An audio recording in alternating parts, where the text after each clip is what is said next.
Hai teman-teman, perkenalkan nama saya Julita Nainggolan, NIM 1950717 dari Pendidikan Biologi.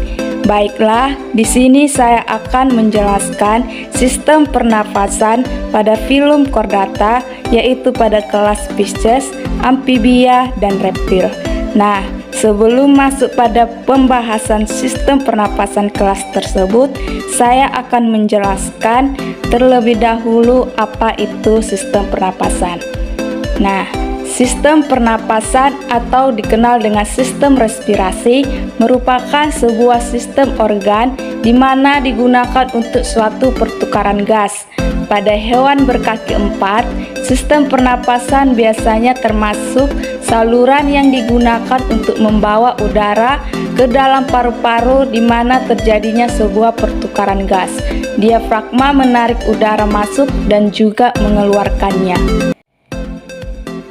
Selanjutnya, kita akan masuk pada sistem pernapasan pada kelas Pisces atau disebut dengan ikan. Ikan adalah hewan yang mempunyai alat pernapasan berupa insang. Insang digunakan karena ikan hidup di dalam air, di mana insang terdapat di sisi kanan kepala dan kiri kepala. Namun, terdapat ikan dipnoi yang bernafas dengan menggunakan paru-paru. Beberapa jenis ikan tersebut, rongga insangnya mempunyai perluasan ke atas yang disebut labirin, yang berfungsi untuk menyimpan udara sehingga ikan tersebut dapat hidup di air yang kekurangan oksigen. Insang tersebut berfungsi sebagai alat ekskresi dan alat transportasi garam. Pada fase inspirasi diawali dengan membukanya mulut ikan. Kemudian air masuk ke dalam rongga mulut tersebut, sehingga insang akan menutup air yang mengalir ke dalam insang. Fase ekspirasi terjadi pada waktu mulut ikan tertutup. Air akan masuk melalui celah insang dan terjadi pertukaran gas, di mana darah akan mengikat oksigen dan melepas karbon dioksida ke dalam air. Selanjutnya, sistem pernafasan pada amfibi atau katak.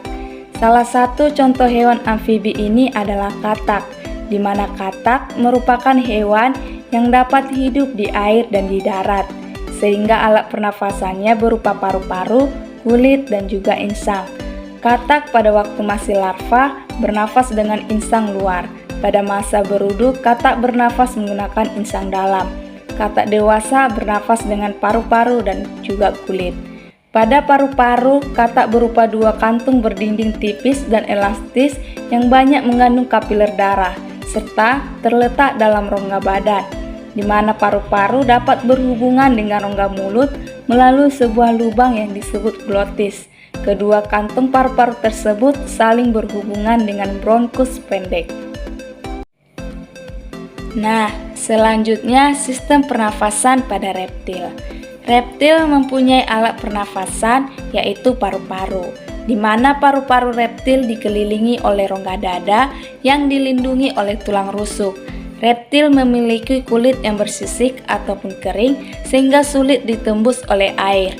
Hal ini dapat menyebabkan cairan yang hilang melalui kulit sangat sedikit, sehingga reptil mampu bertahan hidup pada habitat yang kering. Nah, pada saat inspirasi, tulang rusuk merenggang dan volume rongga dada meningkat sehingga udara dapat masuk ke dalam paru-paru. Pada saat ekspirasi, tulang rusuk akan merapat sehingga udara akan terdesak keluar dari paru-paru. Contohnya pada hewan kura-kura. Selain dengan paru-paru, pengambilan oksigen dibantu oleh lapisan kulit tipis dengan banyak kapiler yang terdapat di sekitar kloaka. Selanjutnya adalah super kelas tetrapoda. Super kelas tetrapoda ini adalah hewan yang berkaki empat, di mana tetra yaitu empat dan poda yaitu kaki.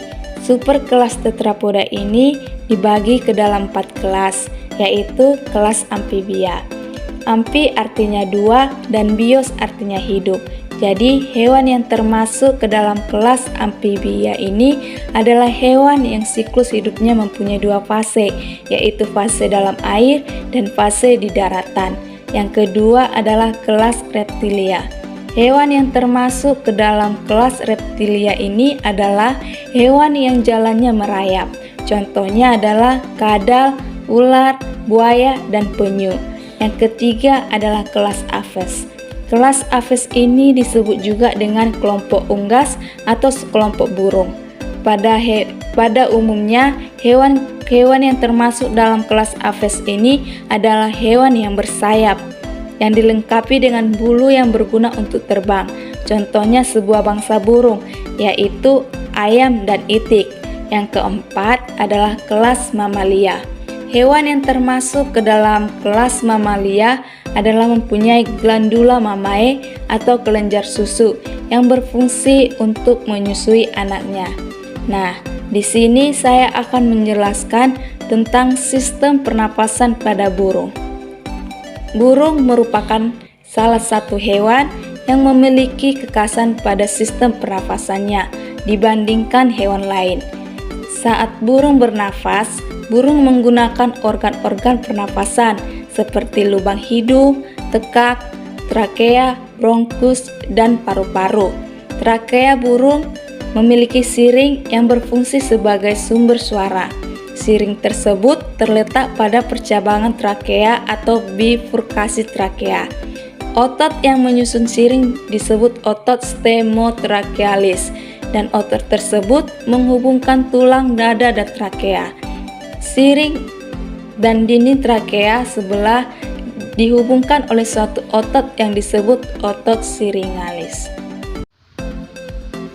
Baiklah, sekian dari penjelasan tentang sistem pernapasan pada filum chordata. Jika ada kekurangan, saya mohon maaf. Terima kasih.